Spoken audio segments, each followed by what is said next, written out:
தலைவர் ரஜினிகாந்த் அவர்கள் புத்தாண்டு தினத்தில் ஒரு விஷயம் சொன்னாங்க. அதாவது நல்லவங்களை ஆண்டவன் சோதிப்பான் ஆனால் கைவிட மாட்டான், கெட்டவங்களுக்கு நிறைய கொடுப்பான் ஆனால் கைவிட்டுருவான் அப்படின்னு சொல்லி புத்தாண்டு வாழ்த்து சொல்லியிருந்தாங்க. இது எதற்காக யாருக்காக சொன்னாங்க அப்படிங்கிறது தெரியாது. இருந்தாலும் அஜித் அவர்களுடைய ரசிகர்கள் அப்போதிலிருந்தே சொல்லிட்டு இருந்தாங்க, தலைவர் அஜித்துக்காக தான் இதை சொல்லியிருக்காரு அப்படின்னு. ஏன்னா அஜித் அவர்களுடைய விடாமுயற்சி படத்தை தள்ளி வைக்கிறோம் அப்படின்னு அந்த அன்னைக்கு நம்ம லைக்கா நிறுவனம் ஒரு அனௌன்ஸ்மெண்ட் கொடுத்துருந்தாங்க. அதற்கு அடுத்த நாள் தான் new year. So new year அன்னைக்கு தலைவர் இந்த மாதிரி ஒரு டைலாக்கோடு சேர்த்து புத்தாண்டு வாழ்த்து சொல்கிறாரு. தலைவர் யாருக்காக சொன்னாங்களோ மொத்தத்தில் அஜித் அவர்களுக்கு தலைவர் சொன்னது அப்படியே நடந்துகிட்ருக்கு.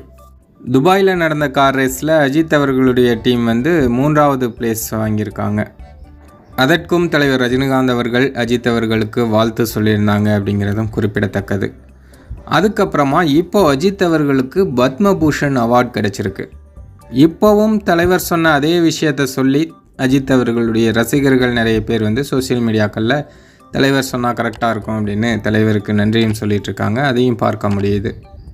பத்மபூஷன் அவார்டு ஏற்கனவே தலைவர் ரஜினிகாந்த் அவர்களும் வாங்கியிருக்காங்க. இப்போ அவருடைய சிஷ்யனான அஜித் அவர்களும் வாங்கியிருக்காங்க அப்படின்னு அஜித் ரசிகர்கள் சோசியல் மீடியாக்களில் இப்போது ஷேர் பண்ணிகிட்ருக்காங்க.